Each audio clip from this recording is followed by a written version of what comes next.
Honey, I got it. Hi, Lucy. Hi. Okay, so we are going to get to my 2020 goals. However, I was just reading the comments in my 2020 financial goals video, and someone asked how you balance like all of your like responsibility savings with personal purchases for yourself. And she commented that I never really talk about buying clothes and stuff, and I commented to her that it's because I don't really like shopping, and if I do buy things for myself, it's either like food, which is why I'm always over my food budget, or equipment for this. As you can see, my current case is just blah, plain. But then if you were able to catch my Comic-Con vlog before I had to sadly take it down, you would know that I've kind of dropped my vlogging camera so many times that the audio broke. So I actually had to get another camera. And that was kind of like my realization that I am quite a clumsy girl. You dropped something? Well, not today, but I'm a clumsy person, right? Yeah. So I have decided to take a more responsible approach and protect my goods. So I got a whole bunch of really cute like phone cases. Ooh, ouch. And then I was reading online, and their phones have this like protective, oh, so cute. They have something called the Casetify Ultra Impact phone case, and basically I think you can drop it. Let me actually read online before I tell you anything. The thinnest, most protective phone cases ever. I'll be the judge of that. Certified 9.8 feet drop proof. Well, I mean, I don't imagine myself dropping a phone from like 10 feet, but that is good to know because I do tend to drop them off of my butcher block. I feel like this is me with all my plants. So I wanted to get this one. I got this one of a woman floating, kind of reminded me of like being at home in Hawaii. And then I got this one with the, it's kind of like a Houston thing, but I thought it was like very female empowerment. Oopsie, I just dropped my phone. And then we have this one. Kind of reminds me, if you guys ever watch like Doug on, I think like Nickelodeon channel, kind of reminds me of Doug for some reason. Yeah, but we should test it. Test what? Your clumsiness. My Like a phone? drop test. Catch. Just joking, I'm not going to do that. Actually, I will. Ready? One. Do I drop it? No, just catch it, and then we'll do a drop. 1, 2, 3. Don't drop it. Ah! Did you catch it? Yeah. Okay, cool. All right. 3, 2, 1. Okay, that's... I'm scared for your phone. It's what you wanted to do. Ah! Honey. See? It's working. Cool. Honey. It does. Well, I mean, realistically, I would probably just accidentally drop it from here. Wait. Honey, what? No, you would go like this. This is something you would do. Okay. That is something I would do. I've actually done that recently, I feel like. Oh, see? Oh, you do this. Oh, okay. It's not like I'm intentionally clumsy. I just, see? Or you would do this. Okay, I get the point. Oh! Okay, I get the point. You can give it back now. Jeez Louise. Okay, I feel like you had a little bit too much fun with that test of trying to break my phone. Phone still works. There's honestly no marks. Brian dropped my phone like 5 times.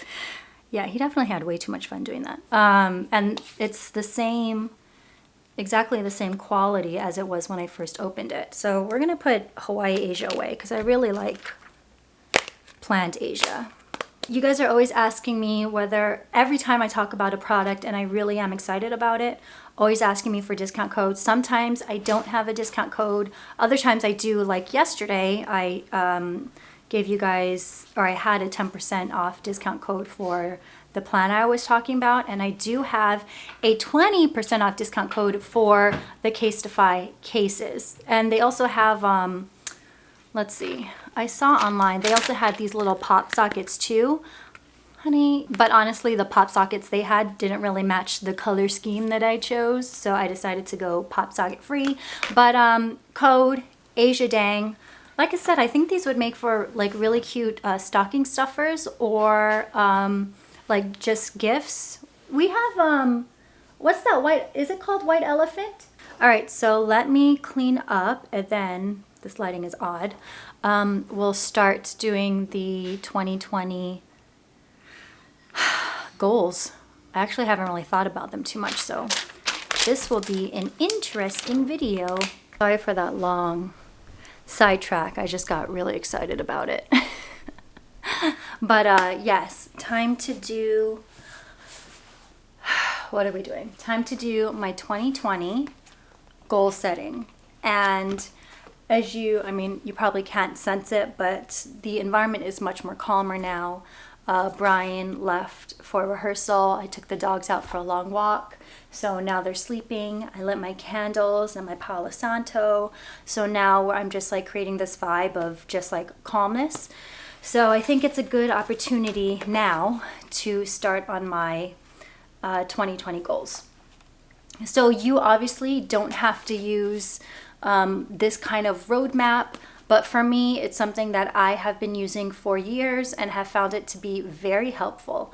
Actually, I should compare. I need to change out of the sweater. I'm so hot. I like to do all my goal planning, as you could already see in yesterday's video or the last video, in my passion planner. Again, you don't have to have the passion planner to do this. If you're someone who likes to do kind of a roadmap situation, you could absolutely take a blank piece of paper and a pen or pencil and do these prompts yourself. Okay, so the passion roadmap is basically a one-page overview of your short and long-term goals. And the game changer section is actually one of the goals that you think would make the most positive impact on your life. So every time I get a new planner, I normally toss out the planner or recycle the planner except for a few important pages. I always keep my passion roadmap and my game changer pages. They're actually in my cabinet for the past couple years because it's always really nice to look back to see, you know, what your priorities were at the time, where you thought you would be, and how things ended up panning out for you. So yeah, I know people that keep their planners. For me, I'm kind of like I don't like stuff just laying around. If I'm not going to use it, I'm not going to use it. So I'd rather just keep the pages that are important to me and then recycle the rest of the planner. But now I'm going to start my passion planner roadmap. I'll probably take about a good 10 minutes, maybe even 20 minutes to fill this out, depending on how I'm feeling at the time. Of course, you can always add to it later and, you know, adjust things as life goes on. But I think it's a really, really important thing to do before the start of the year in order to plan out what you want your life to look like for the next 365 days. And I also found that when you are more specific in your goal, that you're more likely to follow through with it. So let's say if you wanted to lose, I don't know, 5 pounds in 3 months, don't just say lose weight. Say lose 5 pounds and then decide how you're going to do that. I'm going to work out 4 times a week at a gym. I'm going to go on a hike with my dogs once a week. I'm going to meal prep every Sunday. So figure out what you want to do, and then from those branch out to how you're going to accomplish those. Okay, so yeah, I guess let's get started. Or I'm going to start and I'll see you guys when I'm done. This is what we look like. Oh, I guess you can't see. I actually didn't think I would go into 3 years and a lifetime, but I ended up kind of going there. However, most of the green is for the 3 months and the 1 year. And then I actually thought of a game changer that I think would most positively affect not only my life, but I think your guys' lives as well. So let's just go through it. 3 months, financially related, I want to complete my savings fund. I actually think it'll take more so 5 months to do so, but I put it under the 3-month mark, so it just pushes me a little bit harder. $40,000 in 3 months is a lot. But I think I can definitely do it before half of the year is done. And then I put use Empower app. I'm going to go more into detail next month when I actually kind of start the savings process. But I realized in my last video that I probably should have been a little bit more specific, because a lot of you are asking me, where are you putting your savings fund and where are you putting your sinking funds? And speaking of sinking funds, I'm going to complete my sinking funds in the first 3 months in order of what needs to be due first. So the car insurance is what needs to be done by February, and then everything else I have until like later in the year, but I plan to get all of that done in the first 3 months. But I'm going to use Empower for not only my savings, but also my sinking fund, because they just have like a really good interest rate on it. And it's easy enough for me to access if I need to access the funds. However, it's in a completely different banking situation than my normal banks, and that will make me less likely to be tempted to, you know, sneak some funds when I need it. So for me, it's just, I chose to do it that way. Just personally, being able to know that it's there but not be able to access it on a daily basis will help me stay in control. But I'll talk more about that in January. Start my Asia Dang planner. It's not going to be called the Asia Dang planner, but I have not figured out a name for it yet. I spent a couple hours in kind of like an acai bowl cafe, and I actually sketched out what I wanted my planner to look like. So I have all of the sheets written out physically and visually for the next steps to happen, but apparently it takes a really long time to put planners together, but just know that it's all done. So I want to contact my cousin who is a designer. She doesn't know I'm going to ask her to do this, but I want to see if she can turn my ideas into an actual non-child handwriting-like planner. And then we of course need to find production who will help me produce it, and then accessories, because even though I'm not someone that likes stickers and shit in her planner, I know some of you guys are, and I also wanted to include paper clips and kind of like bookmarks and stuff to just make the whole planning experience easy, planner experience easy. So those are things that I have to do. Debt-free scream. So I did schedule my debt-free scream. Kelly, if you guys listen to the podcast, she, Dave Ramsey's podcast, she actually speaking of podcasts, I need to add in my 3-month plan to relaunch Heavy Topics with Lightweights. Good idea. I did schedule my debt-free scream. I'm physically going to go to Tennessee. I did schedule it for my birthday, which is January 29th. However, my January is turning out to be a little bit more complicated. So I think I might actually want to move that up. I think I'm going to email her tomorrow and see if I can move it up to January 10th.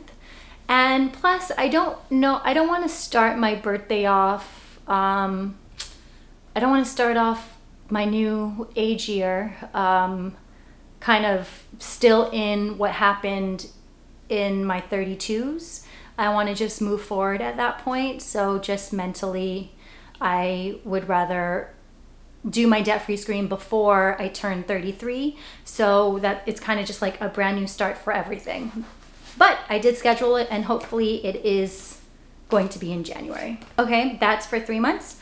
1 year Invisalign. I am going to get Invisalign, actually January is when I start, but I am going to be put on a payment plan, so I just want to be able to pay it off all in 1 year. I should have, or I'm not should have, I am going to add it to my sinking funds. I just kind of completely forgot about it until someone wrote it down as one of their goals in that video, so I need to do that. It is $7,000 for those who asked. And I thought about doing kind of those mail-in Invisalign thingies, but I posted it on my stories, and I had a lot of dentists and orthodontists tell me to not do that. It is the worst thing for your teeth. Just spend the extra money to make sure that it's done right the first time. So I listened to them, and that's what I'm going to do. Find a graphic designer and editor. Okay, I know I've been saying this for about a year, but now this is going to happen after my savings fund is done. I feel like I'll have the financial confidence to actually kind of start to hire a team. It might not seem like it's a lot of work, but YouTube is very exhausting, and especially for me, I do all the shooting, which is why it's very basic, and the editing, which is why it's very basic, and just everything else on my own. And I feel like if I was able to find like a video editor that could elevate my videos into something more like Claire Marshall or Sophia or Jen, then just the quality of my videos would be better. And then also a graphic designer to just elevate every aspect of my life.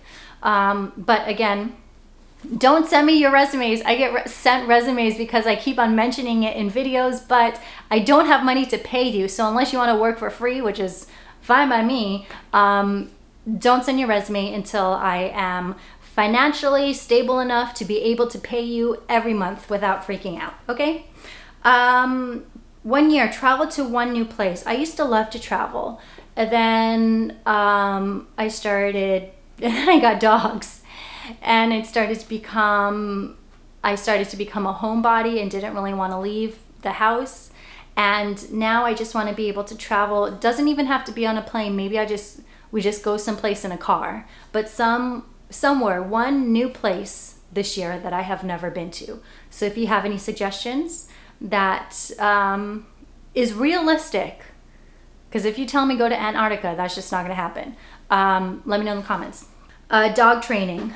It might not seem like it because this is Luke every time he's in my videos, but he's becoming increasingly nervous on leash, and then especially around like black dogs. So I kind of have a racist dog, and I want to be able to nip that in the bud. And he's not like aggressive at all. He doesn't bite or anything, but we do live in a very large complex with a lot of dogs. So I just want to make sure that Luke and Levi are able to get along with other people. And then I wanted to start a finance event for women.